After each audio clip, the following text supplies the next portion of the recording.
अस्सलाम वालेकुम। Lecture number 17, chapter number 11, sampling and sampling distribution. आज इस लेक्चर में हम जो एग्ज़ाम्पल सॉल्व करेंगे वो सेम उसी मिलती जुलती एग्ज़ाम्पल है जो हमने लास्ट लेक्चर में की है, लेकिन उस प्रीवियस लेक्चर की एग्ज़ाम्पल में और इस लेक्चर में डिफरेंस सिर्फ ये है कि वहाँ पे हमने विद रिप्लेसमेंट के साथ सारा प्रोसीजर अडॉप्ट किया है। यहाँ पर हम लोग विदाउट रिप्लेसमेंट के साथ सारा क्वेश्चन सॉल्व करेंगे। एग्ज़ाम्पल है 11.9, सेम वही एग्ज़ाम्पल है। इसमें और प्रीवियस एग्ज़ाम्पल में सिर्फ ये फ़र्क है कि यहाँ पे आपको विदाउट रिप्लेसमेंट का वर्ड नज़र आ रहा होगा विद रिप्लेसमेंट की बजाय। इसी तरह से आपके पास N1 जो है दो पॉपुलेशंस हैं, 3, 4, 5 फर्स्ट पॉपुलेशन है, N1 सैम्पल साइज़ जो 2 है और आपने विदाउट रिप्लेसमेंट से all possible random sample draw करने हैं। सिमिलरली आपके पास अनदर पॉपुलेशन है 1, 2, 3 और आपने यहाँ पे भी विदाउट रिप्लेसमेंट के साथ सारे सैम्पल ड्रॉ करने हैं और सैम्पल साइज़ आपने 2 यूज़ करना है। और इन दी सेम वे फिर आपने ऑल पॉसिबल सैम्पल के मीन्स फाइंड आउट करने हैं। Then you will take differences between the means और उसके बाद देन सैम्पलिंग डिस्ट्रीब्यूशन बनाएंगे और उसके बाद हम प्रॉपर्टीज़ को वेरीफाई करेंगे। अच्छा, सबसे पहले सोल्यूशन की तरफ आएंगे तो सेम इन दी सेम वे हम मीन और वेरिएंस फाइंड आउट करेंगे दोनों पॉपुलेशंस का सेपरेटली। ठीक है, ये जो फर्स्ट स्टेप है ये लास्ट क्वेश्चन में और इस क्वेश्चन में सेम है कि आपने मीन और वेरिएंस फाइंड आउट करना है पॉपुलेशन का। पॉपुलेशन है आपके पास इन 3 वैल्यूज़ हैं, उनके स्क्वायर ले लेंगे, फिर उसके बाद देन उसका मीन फाइंड आउट करेंगे, μ1 से डिनोट करेंगे, फार्मूला यूज़ करेंगे and after calculation your answer is 4। उसके बाद आप वेरिएंस फाइंड आउट करेंगे, सिग्मा 1 स्क्वायर समीशन x1 का square divided by n1 summation x1 divided by n1 का होल स्क्वायर। फार्मूला लगाएंगे, कैलकुलेशन इसमें सब्स्टिट्यूट करेंगे और after calculation your answer is this is the answer of population variance for first population. और इसी तरह से आप मीन और वेरिएंस फाइंड आउट करोगे सेकंड पॉपुलेशन के लिए। सेकंड पॉपुलेशन आप उसी तरह से कॉलम में लिखोगे, उसका स्क्वायर फाइंड आउट करोगे। μ2 सेकंड पॉपुलेशन के मीन के लिए हम लोग डिनोट करेंगे, सेम फार्मूला यूज़ करोगे और after calculation you will get the answer. और इसी तरह से population variance second population variance denote करेंगे सिग्मा 2 स्क्वायर के साथ, फार्मूला यूज़ करेंगे। After substitution the calculated answer आपका आंसर आ जाएगा वेरिएंस के लिए 0.667। अच्छा, फर्स्ट स्टेप सेम है, इसमें आपने पॉपुलेशंस के मीन और वेरिएंस फाइंड आउट करने हैं सेपरेटली। उसके बाद देन आपने steps all possible sample draw करने हैं दोनों पॉपुलेशंस के लिए। हम उसी तरह से लिखेंगे पॉपुलेशन 1 3, 4, 5 N1 इज़ 3 और सैम्पल साइज़ इज़ 2। और यहाँ पे अगर आप लोग देखें तो फार्मूला जो हमने यूज़ किया है वो विदाउट रिप्लेसमेंट वाला यूज़ किया है total sample number of total sample draw करने के लिए, क्योंकि यहाँ पे क्वेश्चन में मेंशन था कि आपने विदाउट रिप्लेसमेंट प्रोसीजर अडॉप्ट करना है, तो हमने यहाँ पे ये वाला फार्मूला लगाया 3C2 आंसर इज़ 3। कैलकुलेटर पे आप इसे फाइंड आउट कर लेंगे तो आंसर 3 आ रहा है, यानी आपने 3 सैम्पल ड्रॉ करने हैं। और विदाउट रिप्लेसमेंट में हम सैम्पल कैसे ड्रॉ करते हैं ये ऑलरेडी हम लोग पिछली लेक्चर्स में डिस्कस कर चुके हैं। यानी आपके पास 3 है तो आप पहले पॉपुलेशन के एलिमेंट को सेकंड वन के साथ, उसके बाद लास्ट के साथ। अब यहाँ पे है ही 3 तो लास्ट आपके सिर्फ 3, 4 और 3, 5 बन रहा है। उसके बाद आपने 3 को स्किप कर देना है और देन लास्ट में आपके क्योंकि 2 ही पॉसिबल वैल्यूज़ बच रही हैं तो 4 और 5 लास्ट में आ जाएगा।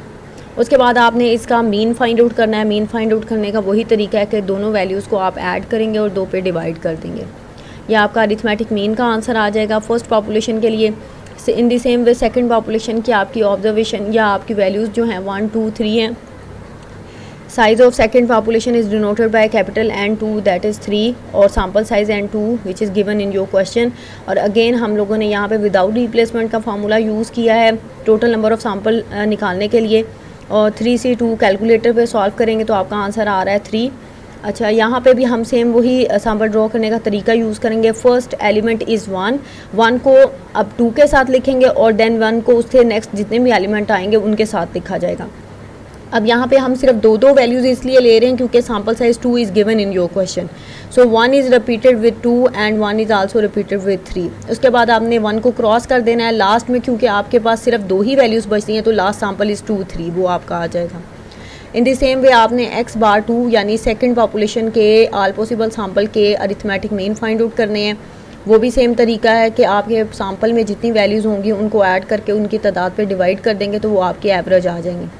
अब आपके पास सैम्पल 1 के मीन्स के आंसर ये आ रहे हैं, सैम्पल 2 के सेकंड पॉपुलेशन के सैम्पल्स के मीन के आंसर ये आ रहे हैं। दोनों की वैल्यूज़ कितनी बन रही हैं, 3 और 3। अब आपने क्या करना है, इनके पॉसिबल डिफरेंसेस फाइंड आउट करने हैं, ठीक है।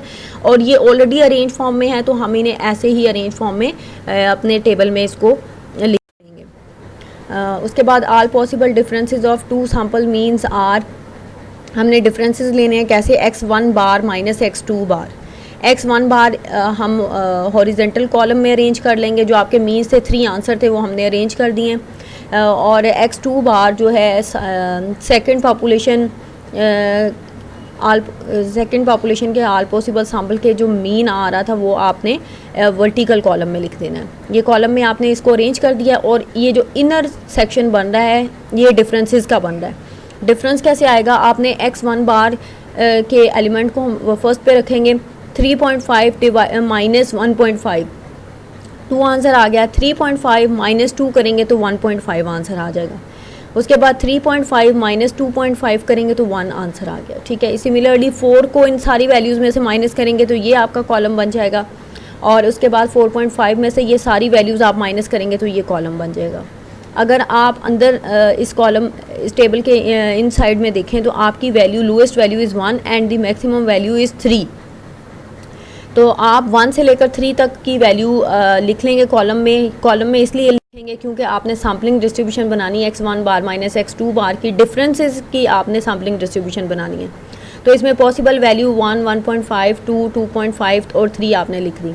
उसके बाद आपने डिफरेंसेस में जो फ्रिक्वेंसीज आ रही होंगी वो हम लोग लिख देंगे। Means 1 is repeated only 1 time, 1.5 is repeated 2 time, 2 is repeated 3 time, 2.5 repeated 2 time and 3 is also repeated 1 time. और अगर आप इसको ऐड करें तो 9 आंसर बन रहा है। और अगर आप डिफरेंसेस की अंदर की वैल्यूज़ काउंट करें तो वो भी 9 बन रही हैं। उसके बाद f into x1 bar minus x2 बार उसी तरह से आएगा कि हर फ्रिक्वेंसी को इसकी रिस्पेक्टिव फ्रिक्वेंसी पे अगर आप डिवाइड कर देंगे तो आपका f into x1 bar minus x2 बार आ जाएगा। उसके बाद फोर्थ कॉलम आपका कैसे बनेगा, सेम वे जो मैं आपको स्टार्टिंग से बताती आ रही हूँ, इन दोनों कॉलम को मल्टीप्लाई करेंगे तो ये आपका फोर्थ कॉलम बन जाएगा। उसके बाद अगेन अगर आप फर्स्ट कॉलम को अगेन 4 कॉलम से मल्टीप्लाई करेंगे तो आपका लास्ट वाला कॉलम बन जाएगा, ठीक है। कॉलम बनने के बाद आप इसी तरह से आप इस पूरे के पूरे कॉलम को ऐड कर लोगे। This is your final answer for fourth column and this is your final answer for fifth column. ये दोनों वैल्यूज़ जो हैं हम आगे कैलकुलेशन में यूज़ करेंगे। कैलकुलेशन में हमने क्या फाइंड आउट करना है, mean and variance of the sampling distribution of the x1 bar minus x2 बार, यानी डिफरेंसेस की जो सैम्पलिंग डिस्ट्रीब्यूशन बनी है उसके लिए हम लोग मीन और वेरिएंस फाइंड आउट करेंगे। वो सेम फार्मूला है जो हम लोगों ने लास्ट लेक्चर में यूज़ किया था।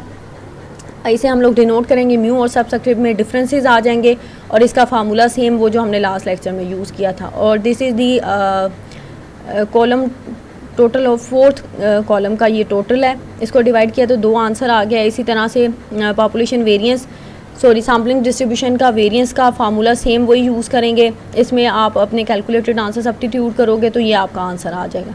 लेकिन यहाँ पे सबस्क्रिप्ट में देखेंगे तो आपने डिफरेंसेस शो करना है क्योंकि ये आपके मीन और वेरिएंसेस हैं किस सैम्पलिंग डिस्ट्रीब्यूशन के लिए, डिफरेंसेस के लिए।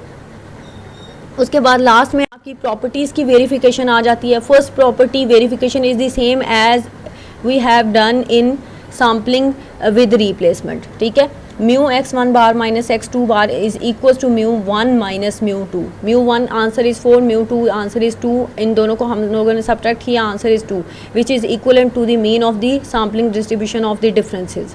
तो आपकी फर्स्ट प्रॉपर्टी वेरीफाई होगी है।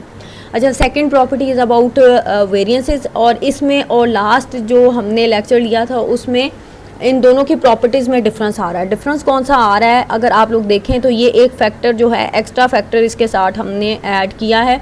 इस फैक्टर को हम लोग फाइनाइट करेक्शन फैक्टर भी कहते हैं और जब आप विदाउट रिप्लेसमेंट से सैंपल ड्रॉ करते हो तो ये आपका फाइनाइट करेक्शन फैक्टर साथ में ऐड होता है।